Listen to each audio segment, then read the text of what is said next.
बघू शकता इथे एक छोटी नदी आहे, परंतु काही मित्रांनो मी आता आहे कोल्हापूरमध्ये जिल्हा कोल्हापूर आणि आजरा तालुका आहे आणि इथे रामतीर्थ आहे. तुम्ही बॅक साईडला मी तुम्हाला दाखवतो. इथं बोर्डवरती आजरा लिहिलं आहे. हे बघा, रामतीर्थ क्षेत्रावर प्रतिबंधित कृत्य म्हणजे संयुक्त वन व्यवस्थापन नागरी समिती आजरा परिषद वन अधिकारी. म्हणजे हे एक आतमध्ये लोकेशन आम्ही तुम्हाला घेऊन जातो आतमध्ये.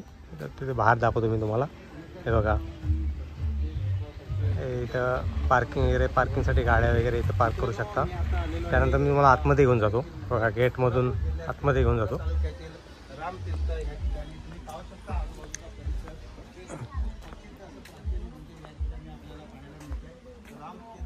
इथं गार्डन वगैरे मला मी घेऊन जातो आतमध्ये.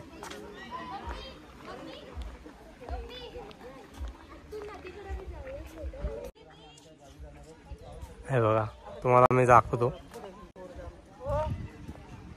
हा,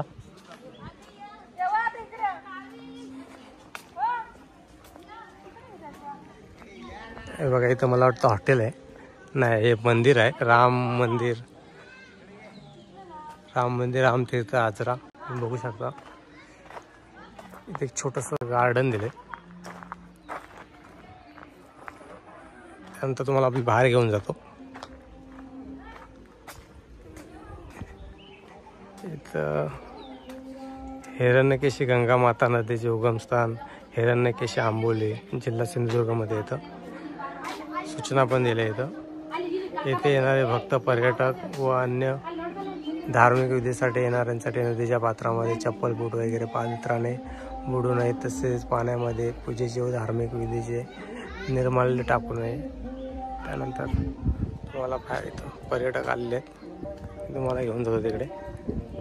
एकदम मस्त छान असं लोकेशन आहे पिकनिक स्पॉटसाठी. जर तुम्ही ह्या आजाराचं जर गुगलवरती लोकेशन टाकलं तर तुम्हाला दाखवेल. हे बघा, हा माझा मित्र आहे परशुराम सुके, तो पण ब्लॉग बनवतोय. हे सगळे आहेत, मी तुम्हाला तिकडे घेऊन जातो.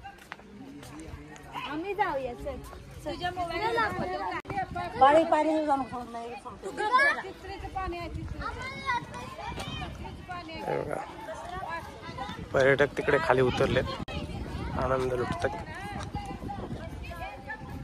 या साईडला देखील आता पावसाच्या सीझनला मस्त वातावरण वाटत असेल इथे. आता हे उन्हाळ्यामध्ये काय एवढं काय, सकाळ संध्याकाळ मस्त शांत वातावरण.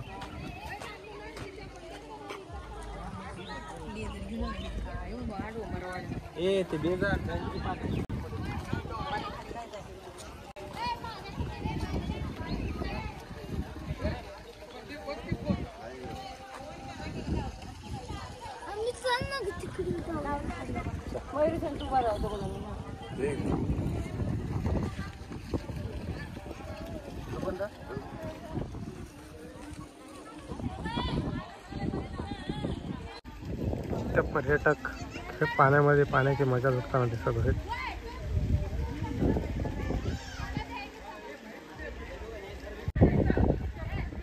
बघा, इथे सुद्धा पर्यटक आनंद लुटताना दिसत आहे. बघा, तुम्हाला इथं खोल इथं नदी दाखवतोय. इथं पाणी आहे, खोल असणार. बघा, आजूबाजूला तुम्हाला मी दाखवतो.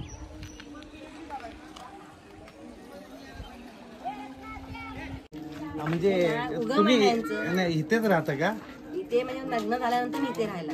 अच्छा, किती वर्ष झाले? 34 वर्ष. अच्छा, तुम्ही येता का इकडे? ही नदी जी आहे हिरण्यकेशी, काय नाव? हिरण्यकेशी माताचे. हिरण्यकेशी गंगा माता ना. मग हिचा उगम आपल्या तिकडे ते अंबोलीला.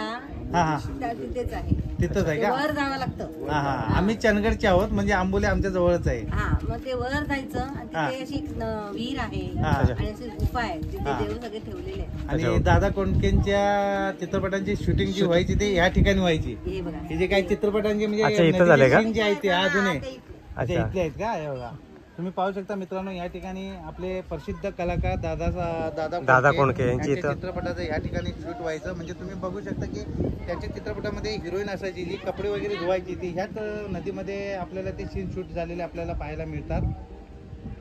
पिक्चर चालू झालेत बघा आता डान्स म्हणून. त्याच्यात एखाद दोन असतं बघा त्याच्यात. नाव काय अच्छा, तुमचं ओके. मावशी? माझं गौंडळकर. गौंडळकर म्हणून मावशीचं नाव आहे आणि ह्या इथल्या स्थानिक आहेत. म्हणजे लग्न झाल्यानंतर 34 वर्ष झालेले आहेत त्यांना आणि बऱ्यापैकी मावशींना माहिती आहे. त्यांच्याकडून चांगली माहिती सुद्धा मिळालेली आहे आम्हाला आणि आमचा परिवार पूर्ण ऐकत थांबलाय बघा. हा पर्यटक जास्त येत असतील ना आता हे इथे जरा व्यवस्थित केलं म्हणून अच्छा, यायला लागले. ओके. आधी एवढे नव्हते. आणि पावसामध्ये येतात पर्यटक. पावसाळ्यात जास्त येत पावसाने असतील सगळं भरलेलं असतं नदीचं बरोबर ना? आणि ते सगळे पाण्याचे ते फळतात ना, मस्त दिसतं. आणि अच्छा, ओके. म्हणजे किती हे मंदिर जे आहे पौराणिक मंदिर आहे, हे जुनं आहे खूप जुनं ना, पौराणिक.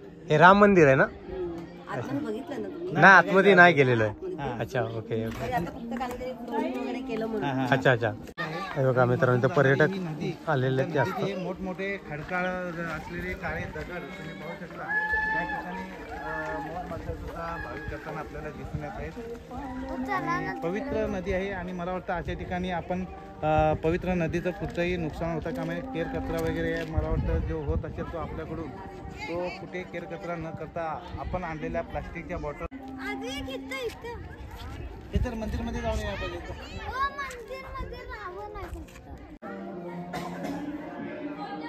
हे बघा मित्रांनो हे मंदिर आहे मी तुम्हाला दाखवतो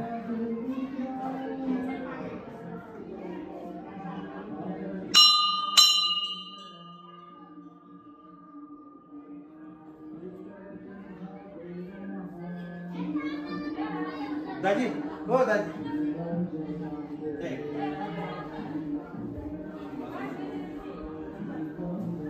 तर मित्रांनो एक प्राचीन मंदिर आहे आणि त्या गाभाऱ्यामध्ये आपण आलेलो आहोत. तिथे एक कॅमेरा काही स्थानिकांच्या मदतीने कॅमेऱ्याला आम्ही अलाव करून हे गाभाऱ्यातील शूटिंग करत आहोत. मित्रांनो तुम्ही पाहू शकता गाभाऱ्यामध्ये मंदिर श्री रामचंद्राचं मंदिर आहे आणि प्रभू रामचंद्र राम लक्ष्मण आणि सीतामाई खरंच खूप मस्त वाटतंय. खूप मस्त मंदिर आहे. आणि एक मावशी आम्हाला भेटली ना, ती काय म्हणते ही जी नदी आहे नदीचं नाव आहे काय नाव तिचं नाव ग? चित्रा नदी नव्हे ग, तिथं हिरण्यकेशी. हा हिरण्यकेशी जे उगमस्थान आहे ते ती मावशी काय म्हणते तिचं उगमस्थान आपल्या आंबोली घाटातून झालं. तिथं सुद्धा मोठं हे आहे तीर्थक्षेत्र, तिथं तुम्ही जावं म्हणते. पण तुमच्या माहितीनुसार आई साहेब वेगळं आम्हाला समजतं. तुम्हाला काय माहिती आहे या ठिकाणची या नदीची? तू म्हटली ना आता हिचं जे उगमस्थान आहे ते रामतीर्थ बरोबर. मग चित्री नदीचं उगमस्थान आहे. चित्री नदी आहे ना, चित्री नदी म्हणजे जिचं उगमस्थान आपल्या सड्यापासून झालंय. ते मागे आम्ही पार्टी केली होती आमचं तिथून झालंय. म्हणजे आईच्या म्हणण्यानुसार चित्री नदी ही आहे. ही चित्री नदीचं म्हणजे चित्री नदी जी आले तिकडून चित्री नदी हिरण्यकेशीला मिळाली आणि ह्या ठिकाणी आलेले आहे. तिचं जे उगमस्थान आहे ते सडा म्हणून आमच्या एका चंदगड आणि आजऱ्याच्या परिसरामध्ये बॉर्डर आहे त्या ठिकाणावरून ह्या नदीचा उगम झालेला आपल्याला दिसून येतो असं आमच्या आईचं म्हणणं आहे. आता खरंच कितपत आहे आम्हालाही माहित नाही कारण आम्ही सुद्धा फर्स्ट टाइम आलेलो आहोत बरोबर ना. हो बरोबर. तर बघू तर मित्रांनो किती सत्य आहे ते आपण गुगलवर सर्च करू. परंतु जी माहिती आम्हाला ह्या जुन्या लोकांकडून मिळते ती तशीच आम्ही तुम्हाला शेअर करणार आहोत. आणि व्हिडिओ कसा वाटला मात्र तुम्ही नक्की आम्हाला सांगायचं आहे. शेवटपर्यंत व्हिडिओ हा नक्की बघा आणि व्हिडिओला लाईक सबस्क्राईब करा आणि बेल आयकॉनचं बटन दाबायला विसरू नका. अजून तुम्हाला व्हिडिओ आम्हाला दाखवायचा राहिलेला आहे. हा व्हिडिओ मी युगल येत असेल त्या लोकांनी असं स्थान निवडायला नको पाहिजे कारण या आपल्या पवित्र नद्या आहेत जिथं मित्रांनो गंगा माताचा हा डॅम आहे आणि पवित्र नदी आहे. परंतु काही मंडळी जी आहेत जी फिल्मी युगल आहे ते कुठेतरी आपल्या या पवित्र स्थानाला डाग लावताना गालबोट लावताना दिसत आहे. इकडे तुम्ही बघू शकता या ठिकाणी हे जोडपं जे आहे ह्याविषयी आम्ही वन खात्याचे जे अधिकारी आहेत जिथं पावती फाडली जाते त्या ठिकाणी सुद्धा आम्ही कंप्लेंट ठोकणार आहोत. स्थान चांगलं राहील तेवढं चांगलं आहे कारण येणाऱ्या पिढीसाठी एक मोठं उदाहरण असतं. तुम्ही बघू शकता आजूबाजूला खूप मोठं खंडार असं